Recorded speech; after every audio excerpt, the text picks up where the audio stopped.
Arcadian Vanguard presents the Wrestling News in your daily wrestling newscast for Saturday, January 14th, 2023. Good morning. I'm Mike Sempervive.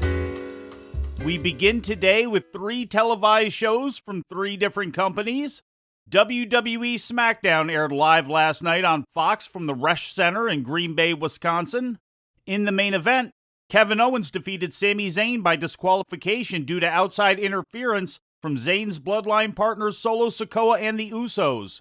Zayn appeared to have Owens beaten and was preparing for his haluva kick finisher when Sikoa and the Usos stormed the ring and cost him the match. The deal. Zayn is set up in the corner. Kevin Owens doesn't know where he is. Sami Zayn has Kevin Owens dead to rights. Sami Zayn could go for the haluva kick here. Meanwhile, what the hell are they doing here? Heyman said the Usos, Solo, the bloodline, weren't here. It's got to be part of Roman's master plan to take out Kevin Owens. Look at Zayn. Zayn can't believe it. Sami Zayn can't believe that the bloodline attacked Kevin Owens. What D? In the opening match, Gunther successfully defended the Intercontinental Championship against Braun Strowman, pinning him after a powerbomb at 17 minutes and 29 seconds. Now Gunther with a 6'8" Strowman up high. Cover for the win. Stacking up Strowman. Gunther with the victory. Rey Mysterio also declared his entry into the 30-man Royal Rumble field later in the show in an in-ring promo that was interrupted by Karrion Kross and Scarlett. Kross attacked Mysterio, putting him out with the Kross jacket to end the segment.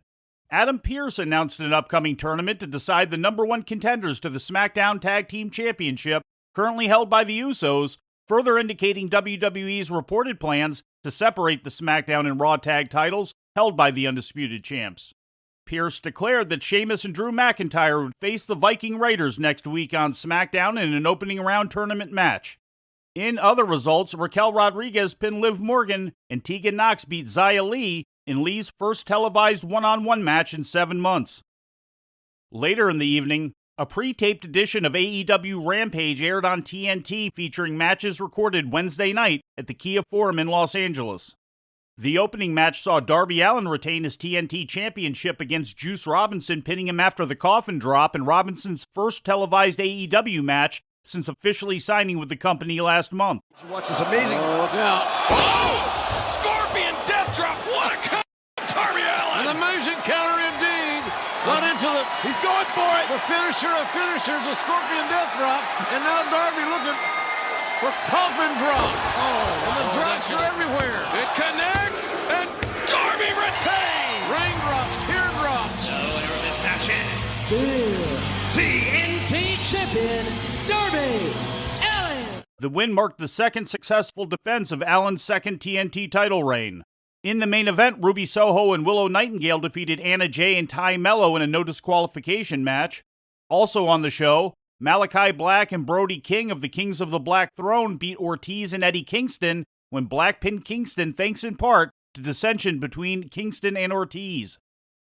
Also last evening, Impact Wrestling presented its 4th annual Hard to Kill pay-per-view event live from the Center Stage Theater in Atlanta, site of WCW's regular TV tapings in the early to mid-90s. In the opening match of the pay-per-view, Josh Alexander successfully defended the Impact World Championship against 2-time former champion Bully Ray in a no disqualification Full Metal Mayhem match, making him submit to the ankle lock in 17 minutes. Josh Alexander went to the place many of us never thought he could go to. And he came all the way back, still the Impact World Champion, with his wife, his family at his side. The match saw interference on Alexander's behalf from his wife, former wrestler Jade Chung. The win marked the 22nd successful defense of Alexander's Impact World title reign, the longest in Impact history. In the main event and the show's only title change, Mickie James pinned Jordynne Grace to win the Knockouts World Championship in 19 minutes and 5 seconds. The win ends Grace's second Knockouts title reign at 208 days and kicks off Reigns' 5th run as title holder. As a stipulation of the match, James would have had to retire from wrestling if she had lost.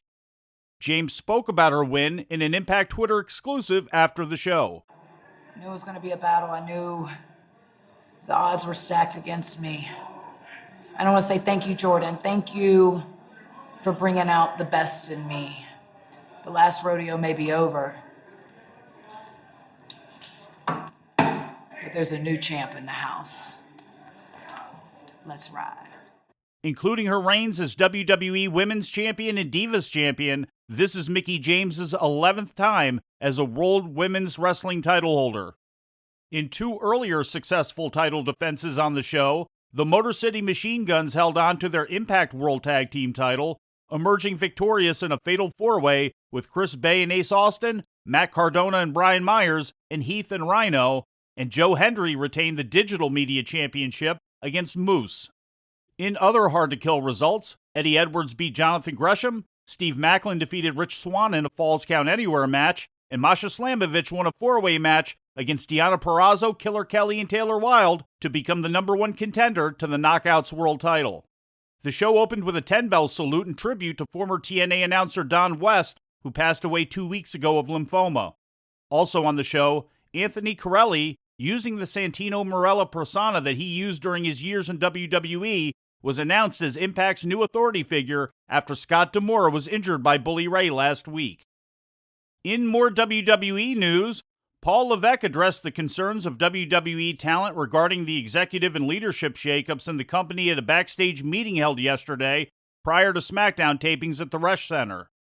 According to a Fightful report, Levesque confirmed that Vince McMahon's role in the company as the new executive chairman is to explore options for a possible sale and claimed that McMahon's power does not extend to TV creative, where Levesque remains in charge, although he reportedly acknowledged that anything could change.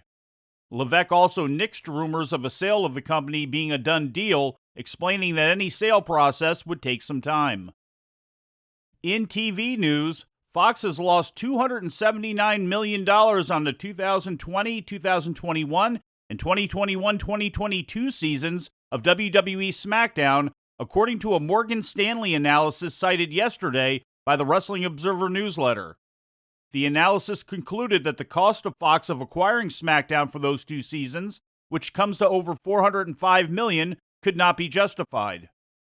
The report projects that the size of the audience for the show is not likely to change between now and the last quarter of 2024, when the current rights fees expire.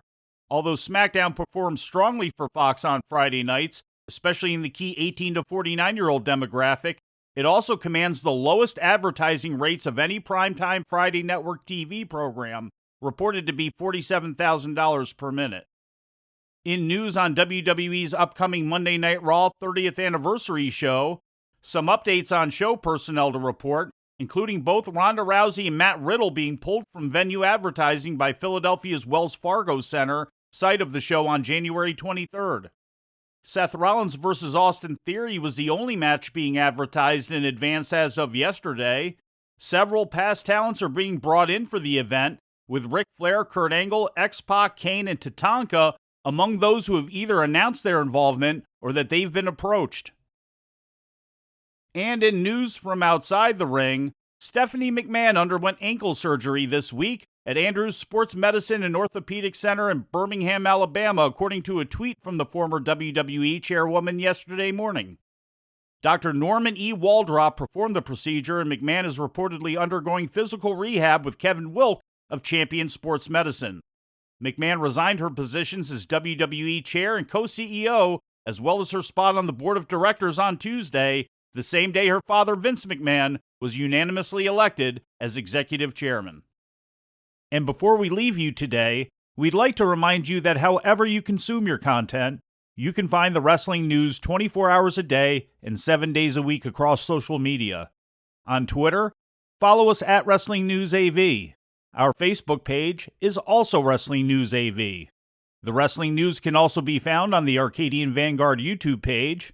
And for those who utilize Amazon Echo devices, just tell Alexa to play the Wrestling News podcast. And remember to make sure you add podcast at the end. Once again, for daily updates, breaking news, and more, follow the Wrestling News across social media. And that's the news for today. If anything happens, we will be here to tell you about it. No clickbait, no paywall, just the wrestling news. The Wrestling News is a division of Arcadian Vanguard, and the Wrestling Newscast is a production of the Arcadian Vanguard Podcast Network.